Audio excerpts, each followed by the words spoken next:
നമ്മളിന്നിവിടെ ഉണ്ടാക്കാൻ പോകുന്നത് വെള്ളരി തേങ്ങ അരച്ച് വെച്ച കറിയാണ്.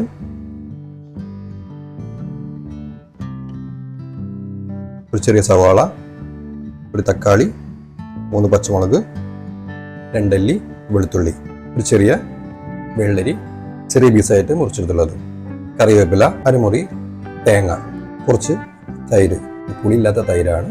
ഈ വെള്ളരിയും എല്ലാ പച്ചക്കറിയും കൂടി ഒന്ന് നമുക്ക് വേവിച്ചെടുക്കണം.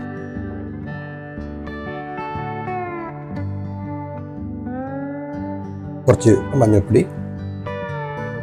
2 ടീസ്പൂൺ മുളക് പൊടി. നമുക്കിത് വെള്ളം ഒഴിച്ച് നല്ലോണം ഒന്ന് വേവിച്ചെടുക്കാം.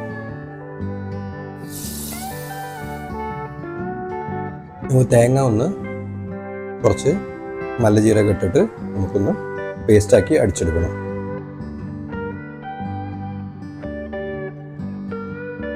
നമ്മുടെ വെള്ളരി ഏകദേശം വെന്തിട്ടുണ്ട്. തേങ്ങ അരച്ചത് നമുക്ക് ചേർത്ത് കൊടുക്കാം.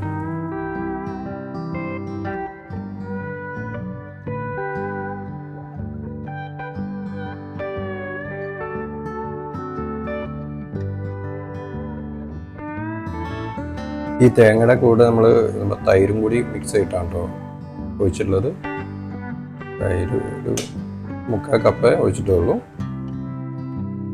ഇനി നമുക്കൊന്ന് തിളച്ചാൽ മതി. ഒന്ന് തിളച്ചാൽ നമ്മളെ കറി റെഡിയാകും. ഉപ്പ് പാകത്തിന് ഇട്ട് കൊടുക്കുക. നമ്മുടെ കറി ഇവിടെ റെഡിയുണ്ട്. അതിലേക്ക് നമുക്ക് വറവ് ഇടാൻ വേണ്ടിയിട്ട് ഒരു പാനിൽ കുറച്ച് വെളിച്ചെണ്ണ എടുത്ത് അതിലേക്ക് കടുക്, കറിവേപ്പില ഇട്ട് കൊടുക്കുക. നമുക്കതിലേക്ക് ഒഴിക്കാം. അപ്പോൾ നമ്മുടെ തൈരിട്ട തേങ്ങ അരച്ച് വെച്ച വെള്ളരിയുടെ കറി, വെജിറ്റബിൾ കറി ഇവിടെ റെഡിയാണ്. നല്ല ടേസ്റ്റിയാണത്. നല്ലൊരു നാടൻ കറിയാണ്. അപ്പോൾ എല്ലാവരും ട്രൈ ചെയ്യുക. പേജ് ലൈക്ക് ചെയ്യുക, ഷെയർ ചെയ്യുക, സബ്സ്ക്രൈബ് ചെയ്യുക. Okay, by.